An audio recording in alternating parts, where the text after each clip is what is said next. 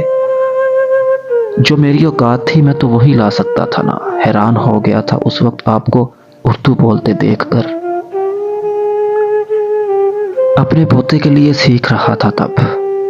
وہ دونوں جیسے ماضی میں پہنچے ہوئے تھے۔ قلب مومن کیسا ہے؟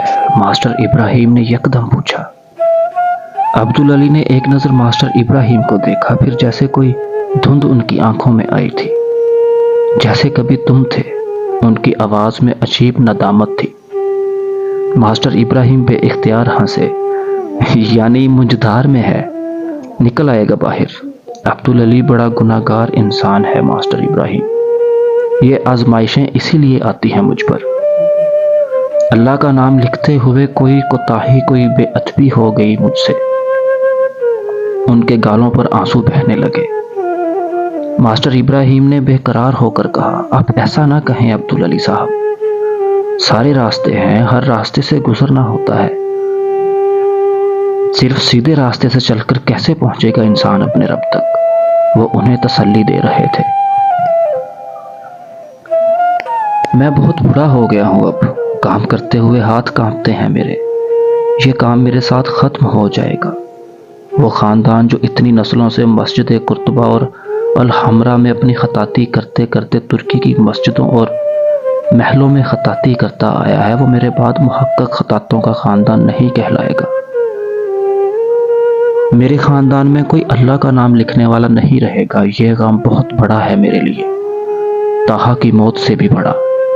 ماسٹر ابراہیم نے ان کا کندھا تھپکتے ہوئے انہیں تسلی دی۔ چائے بناتا ہوں آپ کے لیے، لیکن آپ روئیں نہیں۔ استادوں کی آنکھوں میں آنسو برداشت نہیں ہوتے۔ عبدالعلی نے رومال سے اپنی آنکھیں رگڑی، بس دل بھر آیا۔ وہ کہیں نہیں جاتا، ادھر ہی آئے گا۔ میرے ماں باپ بھی بڑے پریشان ہوئے تھے۔ سیدوں کا بیٹا جوتے بنانے لگ گیا، وہ بھی عورتوں کے فیشن شوز، ریمپ۔ وہ کیا سرکل تھا جس میں میں اٹھتا بیٹھتا تھا۔ نہ خاندان کی پرواہ تھی، نہ دین کی، بس دنیا کا ہی ہو کر رہ گیا تھا۔ اور دیکھ لیں اللہ نے کہاں سے کھینچ کر کہاں لا بٹھایا ہے مجھے۔ میلان، پیرس، نیو یارک، کس کی نائٹ لائف روک سکی ہے مجھے؟ وہ ہنستے ہوئے کہہ رہے تھے۔ بس ایک وقت ہوتا ہے اور وقت سے پہلے کچھ نہیں ہوتا۔ آپ دعا کریں اللہ قلب مومن کا وہ وقت پہلے لے آئے۔ آنا تو ادھر ہی ہے اس نے۔ وہ انہیں تسلی دیتے ہوئے گئے تھے اور عبدالعلی ان کا چہرہ دیکھتے رہ گئے۔ سفید چادر پر اپنے ہاتھ سے گرنے والی گٹھلیوں کو وہ کسی مکان کی انداز میں دیکھ رہی تھی۔ اپنے ایک گھٹنے کو بچھائے اور دوسرے پر اپنی ٹھوڑی ٹکائے وہ ایک بازو اسی گھٹنے کے گرد لپیٹے بیٹھی تھی۔ اس کے گھر کے چھوٹے سے صحن میں بچھی سفید چادر کے گرد عورتیں بیٹھی ہوئی گپ شپ میں مصروف گٹھلیاں پھینکتی جا رہی تھی۔ گٹھلیوں کا وہ ڈھیر جو چادر کے درمیان میں تھا اب وہاں سے تحلیل ہوتے ہوئے سب کے سامنے چھوٹی چھوٹی ڈھیروں کی شکل اختیار کر چکا تھا، اور سب عورتوں کی گٹھلیاں پھینکنے کی رفتار بھی اب پہلے سے زیادہ تیز ہو چکی تھی۔ وہ آیت کریمہ کا آخری دور تھا، پھر اس کے بعد ختم دلوایا جاتا اور پھر کھانا پٹنا شروع ہوتا۔ وہ جہانگیر کا سوئم تھا۔ سفید چادر کے درمیان گٹھلیوں کا ڈھیر غائب ہوتے ہی یکدم چہل پہل شروع ہو گئی تھی۔ محلے سے سب انہی عورتوں کے بچے بھی وہیں آنا جانا شروع ہو گئے تھے۔ اس کے برابر بیٹھی اقصیٰ نے چادر پر اس کے برابر پڑے اس فون کی طرف اس کی توجہ مبذول کروائی جو بار بار تھر تھرا رہا تھا۔ اس پر کاسٹنگ ایجنٹ کا نام چمک رہا تھا۔ مومنہ نے فون کو نہیں چھوا، آنکھیں بند کر لیں۔ اندر عورتوں کو بھی بھیج دو کھانا۔ ارے شرفو پانی کے 2 جگ تو پکڑ۔ اب وہ بھی کیا جھومر ہی لائے گا۔ باہر گلی میں جھومر بلند آواز میں ختم کے بعد بول رہی تھی۔ جھومر باہر گلی سے پرات میں چاول ڈالے پھرتی سے بار بار اندر باہر آ جا رہا تھا۔ سفید چادر پر اب چاولوں کے پلیٹوں سے باہر گرنے والے دانوں سے بھر رہی تھی۔ اس میں بے شمار سلوٹیں پڑ گئی تھیں۔ کچھ چھوٹے بچوں کے مٹی سے بھرے پیروں کے نشان بھی نظر آ رہے تھے اور جگہ جگہ گلاسوں سے چھلکنے والا پانی بھی۔